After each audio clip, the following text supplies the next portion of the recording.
साल 1930 की बात है जब भारत आजादी की लड़ाई में अपनी चरम सीमा पर पहुंच चुका था। देश भर में अंग्रेजों के खिलाफ प्रदर्शन और असहयोग आंदोलन जोर पकड़ चुके थे। उसी दौर में एक अलग कहानी भी लिखी जा रही थी और ये कहानी थी प्रेम की, दो युवा दिलों की जो अलग पृष्ठभूमियों से जरूर आते थे। इस प्रेम कहानी के एक सिरे पर थे फिरोज गांधी और दूसरे छोर पर थी देश की सबसे शक्तिशाली राजनीतिक परिवार से ताल्लुक रखने वाली इंदिरा गांधी।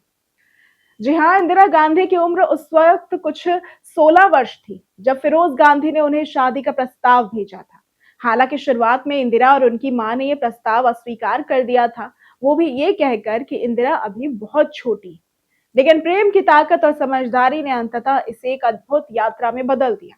समय के साथ दोनों के बीच भावनात्मक नजदीकियां गहराती गई और प्रेम ने 7 फेरे तक का सफर तय कर लिया। हालांकि इस शादी में इंदिरा के पिता तत्कालीन कांग्रेस नेता और भविष्य के प्रधानमंत्री जवाहरलाल नेहरू की मर्जी का अभाव भी शामिल था। तो आइए जानते हैं कि आखिर थे कौन फिरोज जहांगीर गांधी। दरअसल 12 सितंबर 1912 को जन्मे फिरोज गांधी एक पारसी परिवार से आते थे। उनके पिता का निधन 1920 के दशक में ही हो गया था, जिसके बाद वे अपनी मां के साथ इलाहाबाद आ गए। युवा फिरोज में स्वतंत्रता संग्राम के प्रति गहरी रुचि थी। 1930 के दशक की शुरुआत में उन्हें इलाहाबाद के इवेंट क्रिश्चियन कॉलेज के बाहर धरना दे रही युवा कमला नेहरू और इंदिरा गांधी से मुलाकात हुई। ये मुलाकात उनके जीवन की दिशा बदलने वाली साबित हुई। फिरोज गांधी न केवल स्वतंत्रता सेनानी थे बल्कि एक जागरूक पत्रकार और राजनेता भी हुआ करते थे। बर्टिल फ्लॉक की किताब फिरोज द फॉरगेटन गांधी में उनके और इंदिरा गांधी के प्रेम संबंधों के कई अनछुए पहलुओं का जिक्र भी मिलता है। ऐसा बताया जाता है कि 1933 में उन्होंने पहली बार इंदिरा गांधी के सामने विवाह का प्रस्ताव रखा था। प्रारंभ में यह प्रस्ताव ठुकराया गया था, लेकिन समय के साथ फिरोज ने नेहरू परिवार की नजदीकियां बढ़ाई और खासकर इंदिरा की मां कमला नेहरू के साथ। इंग्लैंड में भी दोनों की नजदीकियां बढ़ी और 1942 में इंदिरा ने अपने पिता की मर्जी के खिलाफ जाकर फिरोज गांधी से विवाह कर लिया। इस शादी में महात्मा गांधी की भी एक भूमिका रही, जिन्होंने उन्हें अपना सरनेम दिया।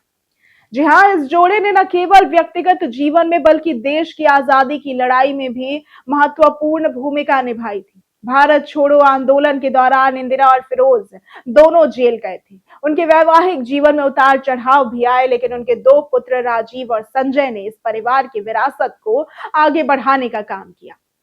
देश आजाद होने के बाद जवाहरलाल नेहरू भारत के पहले प्रधानमंत्री बने।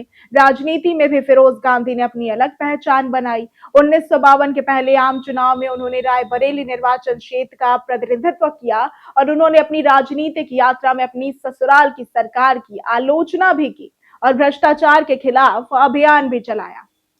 1958 में उन्होंने संसद में हरिदास मुंद्रा घोटाले का मुद्दा उठाया, जिसके कारण तत्कालीन वित्त मंत्री टीटी कृष्णमाचारी को इस्तीफा देना पड़ा।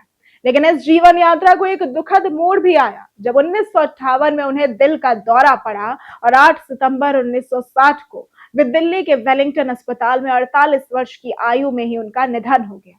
अपने 48वें जन्मदिन से मात्र 4 दिन पहले उनकी अंतिम यात्रा के बाद उनकी राख को इलाहाबाद के पारसी कब्रिस्तान में दफनाया गया था।